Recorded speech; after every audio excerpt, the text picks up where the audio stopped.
నమస్తే దోస్తులు, అందరూ మంచిగా ఉన్నారా? ఫస్ట్ టైం అయితే లాంగ్ వీడియో తీస్తున్నా. సో మనమైతే కిరాయి అయితే పోతున్నాం. ఇప్పటికైతే ఒక 20 పైపులు అయితే లోడ్ అయినాయి.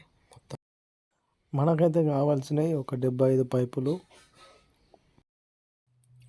ఇప్పటి వరకు అయితే ఒక 40-50 పైపులు అయితే లోడ్ అయితే అయినాయి ఫ్రెండ్స్. దుకాణంలో పనిచేసేవారు ముగ్గురు మునిములు అయితే వచ్చి బండి లోడ్ చేసారు. మన బంద్ అయితే లోడ్ అయితే అయిపోయింది. సో మంచిగా అంటే తాడైతే కట్టిన, కాకపోతే పైపులు కదా జారుతూనే ఉంటాయి. మనమైతే నెమ్మదిగానైతే వెళ్ళిపోవాలా. మన బండ్లే సామాన్ ఉన్నంత వరకు ఆ సామాన్ మన బాధ్యతనే ఉంటుంది. పైపులు దించడానికైతే కస్టమర్ అమాలైన అయితే తోలుకొచ్చుకో అన్నాడు. సో మనమైతే అమాలైన అయితే కంపల్సరీ తోలుకపోవాలా. ఎందుకంటే 75 పైపులు ఉన్నాయి కాబట్టి కష్టమవుతుంది ఒక్కొక్కళ్ళకు. ఎట్లున్న పైపులు ఎట్లయితాయో చూపిస్తా ముందు ముందు ఇంకా. సో మనమైతే నెమ్మదిగా అయితే వెళ్ళిపోదాం ఇక. సో బండి అయితే లేస్తుంది ఫ్రెండ్స్, మనమైతే నెమ్మదిగా అయితే వెళ్ళిపోవాలా. ఇట్లున్న పైపులు 5 కిలోమీటర్లు అయినాక ఇలా అయిపోయినాయి. ఎంత టైట్గా కట్టినా కానీ జారిపోయినాయి. సో మన తాడు మాత్రం విప్తే మాత్రం ఇక అంతే సంగతి, మొత్తం కింద పడిపోతాయి ఫ్రెండ్స్. సో మనమైతే తాడైతే ఇప్పటి ఇట్లనే నెమ్మదిగా వెళ్ళిపోవాలా. ఓకే.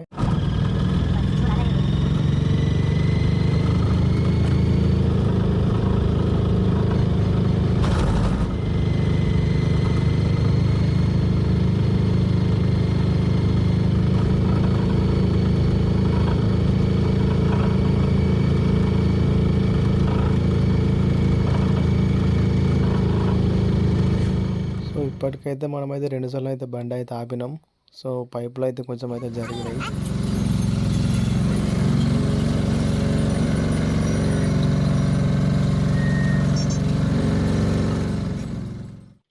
సో ఇంకొకసారి అయితే బండి అయితే ఆపుకొని అయితే పైపులు అయితే చూసుకుంటున్నా. సో జారినాయి కొంచెం అయితే మీద నుంచి అయితే కింద పడ్డాయి కొన్ని. ఫస్ట్ సారి ఎట్లుండేనో అట్లనైతే లేవు. తాడు కొంచెం లూజ్ అయిపోయింది, కాకపోతే పైపులు కూడా కొంచెం జారినాయి అటు ఇటు. ఫస్ట్ ఉండండి అయితే లేదు. ఇప్పుడు కంపల్సరీ చూసుకుంటూ అయితే పోవాలా, మళ్ళీ ఇప్పి మళ్ళీ కట్టలేము.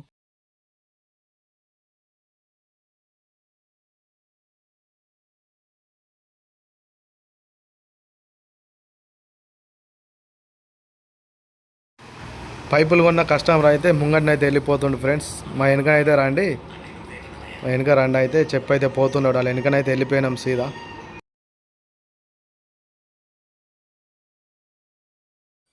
సో కస్టమర్ అయితే పైపులు అయితే మొత్తం లెక్క పెట్టుకుంటుండ్రు. ఎందుకంటే దించిన తర్వాత మాత్రం లెక్క పెట్టుకోరాదు, ఇబ్బంది అవుతుంది. అందుకని మీద ఉన్నప్పుడే లెక్క పెట్టుకుంటుండు. ఇక అన్లోడింగ్ అయితే అయిపోతున్నాయి పైపులు, 76 పైపులు. సో ఒక్కనైతే ఇబ్బంది అవుతుండే, చూస్తురుగా ఫ్రెండ్స్. సో అక్కడ మాట్లాడినప్పుడు అయితే రోడ్డు మీదనే దించుడు అని అన్నాడు. సో రోడ్డు పక్కకే దించుతున్నాము, కాకపోతే పత్తిలనైతే తీసుకుపోయినట్టు.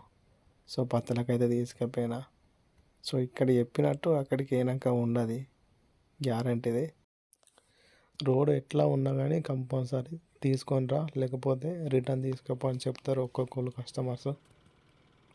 సో మన బండి అయితే అన్లోడింగ్ అయితే అయిపోయింది, రోడ్డుకి అయితే ఎక్కించిన బండి. సో ఇతనే అమలైన. సో ఇతనికైతే 150 అయితే మాట్లాడినాం 75 పైపులకు. సో 150 ఇచ్చేసి నాకు కిరాయి కూడా ఇచ్చేసాడు. రాగానైతే చీకటి అయితే అయిపోయింది ఫ్రెండ్స్. సో నైట్ కాబట్టి కంపల్సరీ మెల్లగా రావాల్సింది, చిన్న రోడ్డు కాబట్టి.